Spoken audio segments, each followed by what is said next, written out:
Aujourd'hui, je suis très heureux d'être ici à Sainte-Anne-de-Beaupré. L'Église tout entière est entrée depuis le 8 décembre dans cette année jubilaire extraordinaire.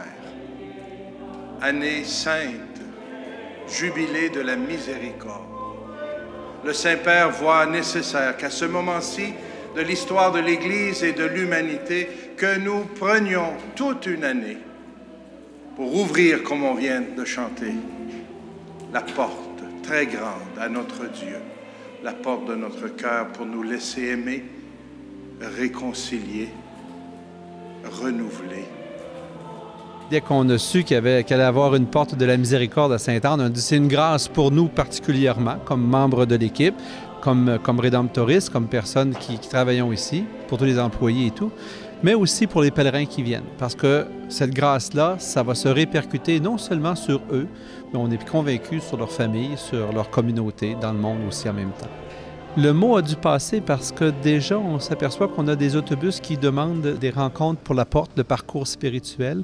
Les pèlerins qui vont venir individuellement, en famille ou autre, dans leur propre automobile, vont pouvoir faire le parcours individuellement, personnellement, prendre le temps de le faire. C'est un parcours qui dure à peu près, mettons, 20 à 40 minutes.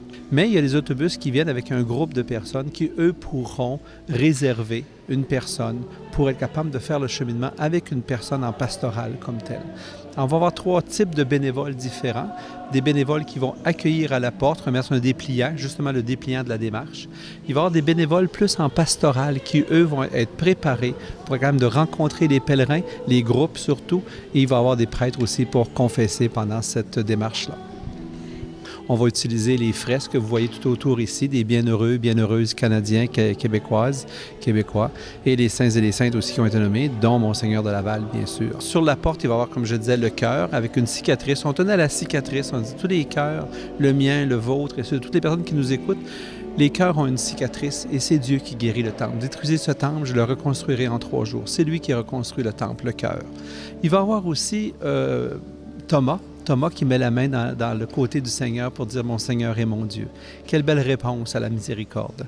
Quand tu constates que finalement la miséricorde a touché ton cœur aussi profondément et l'a cicatrisé, l'a guéri, la seule réponse à dire c'est « Mon Seigneur est mon Dieu ». Dans la miséricorde, il y a le pardon, mais il y a un peu plus que le pardon. Il y a le désir de préserver la dignité de l'autre personne dans ce pardon-là. Rappelons-nous Jésus en croix. Il ne va pas juste dire « Père, pardonne-leur ». Ça va être une préparation intérieure pour nous-mêmes. On va commencer par faire notre propre démarche à nous, notre démarche, notre parcours spirituel personnel, pour être capable de mieux saisir tous les enjeux de la miséricorde, d'autant qu'on peut le faire, bien sûr, et en même temps, à travers ça, être capable d'être vraiment comme des témoins de cette miséricorde-là pour les gens.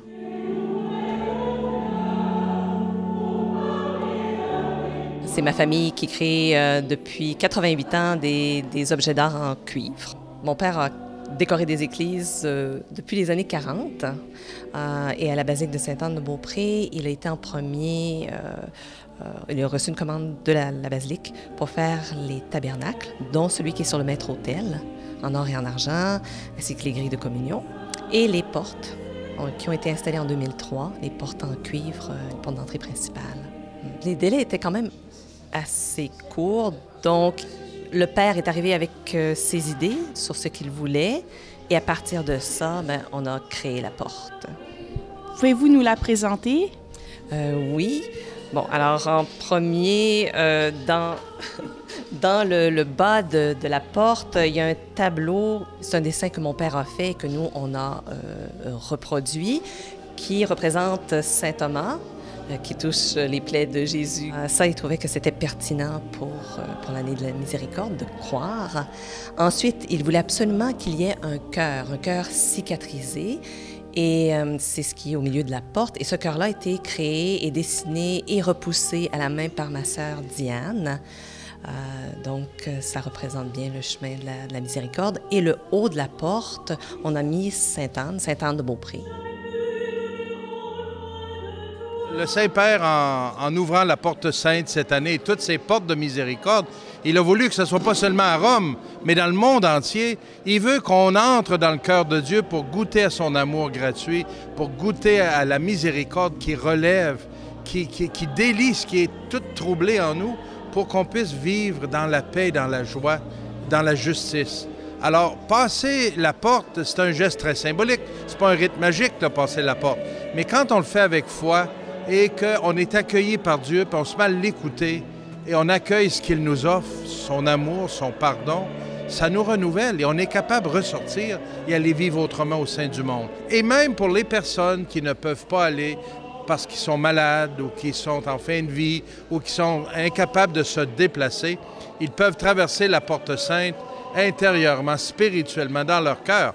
Dina Bélanger, notre bienheureuse de chez nous, disait « Ouvrir la porte de son cœur à Jésus, c'est ouvrir la porte sainte. » Ça n'a pas été difficile de penser à Sainte-Anne-de-Beaupré.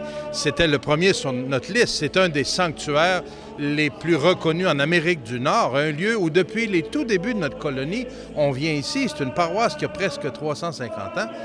Donc, il y a un lieu où de partout dans le monde on vient. Et un lieu que les Québécois chérissent particulièrement. On souhaite que cette année donne l'opportunité à beaucoup de monde de venir ici, comme dans les autres endroits, pour célébrer. Et Sainte-Anne, c'est la grand-mère de Jésus. Une grand-mère, c'est quoi que ça veut faire toujours? Rassembler ses enfants, ses petits-enfants, l'unité de la famille. Demandons à Sainte-Anne qu'elle nous aide à nous retrouver autour de Jésus.